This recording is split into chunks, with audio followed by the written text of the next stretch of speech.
ചഞ്ചലാക്ഷി മകളെ കൊഞ്ചലടിച്ച ഗോകുലപാലയ പാഹി പാഹി കൊഞ്ചലടിച്ച ഗോകുലപാലയ പാഹി പാഹി പിരിക്കാർ കുഴൽ തട്ടി താഴെ വീണു ദർഗലവും കുഞ്ഞി കൈകൾ തട്ടി താഴെ വീണു ദർഗലവും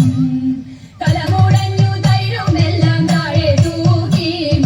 കലമുടഞ്ഞു തൈരുമെല്ലാം താഴെ തൂക്കി കലമുടയും ഒച്ച കേട്ടു ഗോപിമാ